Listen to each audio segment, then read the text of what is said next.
Guys, it is another day in our love revolution. We are in the last week. Can you believe it? The last week of this 21-day challenge.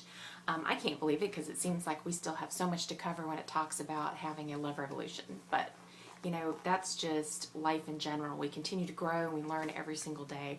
This was really just something to get us to start thinking differently. It's kind of an appetizer, if you will, 21 course appetizer. But today I want to talk to you about lack of gratitude. And you may think, well, what does that really have to do with kind of this whole love challenge? It has everything to do with it. When you talk about shifting perspectives and looking at the world differently, looking at your own life differently, seeing other people differently, yes, that stems from a place of love and grace and compassion, but it comes from this place of gratitude. I started reading last summer this book called 1,000 Gifts and by Ann Voskamp, and it is a great book, although I'm going to admit that even though I'm a very fast reader, I'm only halfway through this book. I sat it down months ago, haven't picked it back up, mainly because it's so intense, and her writing style is very different than I'm used to, and so you kind of have to like read 2 pages and stop and just kind of chew on it for a while. But really it's about talking about losses in our lives and these places that create these empty voids, and how shifting that perspective to gratitude for every little moment creates places of joy in our life. And I got to thinking about, do we really focus on what we're grateful for?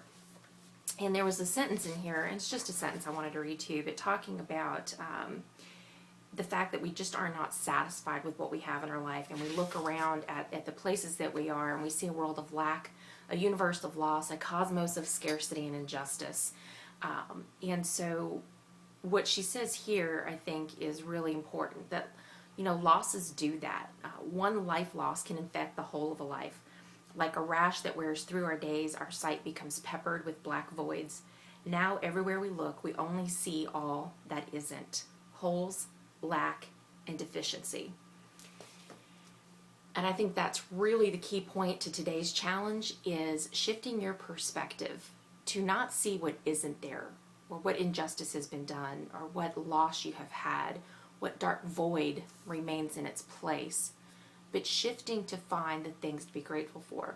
You know, one of my favorite stories that kind of woke me up to what she was talking about in this book is she's talking about just these deep, deep places of loss, and really just feeling as though she was dead and wanted nothing else to do with life and activity and all of that. And she said she was just standing at the window washing dishes one day, and she saw a soap bubble, and as the light refracted through it and just made this rainbow of colors. And in that moment, she realized that that was a place of joy. That was a place of beauty, a place of simpleness. It was a gift that was given to her in that moment, if she chose to see it as a gift, to shift her perspective and to stop focusing on the loss and to start seeing the good.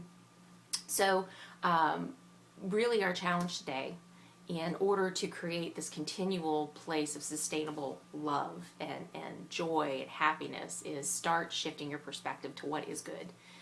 We could all go through a list of the things that we don't have. And I'm not talking about materialistic things. I'm talking about the places that we've lost something.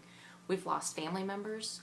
We've lost marriages, relationships. Perhaps, unfortunately, some of us that are watching this have probably lost a child.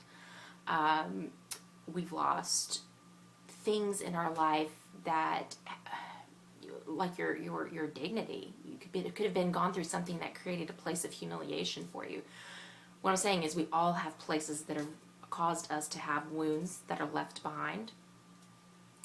And we can either choose to stay in that dark place and never really live a full life going forward, or we can start focusing on the good things that we do have, that have been restored to us, and that we're focusing on to help us get to the future. So go out and make a good list. Start finding your gifts that are given to you every single day, those little tiny moments like the soap bubble, and focus on those and share them. And take today also as a secondary challenge. Take today to tell somebody else how grateful you are that they're a part of your life. Thanks. Talk to you tomorrow.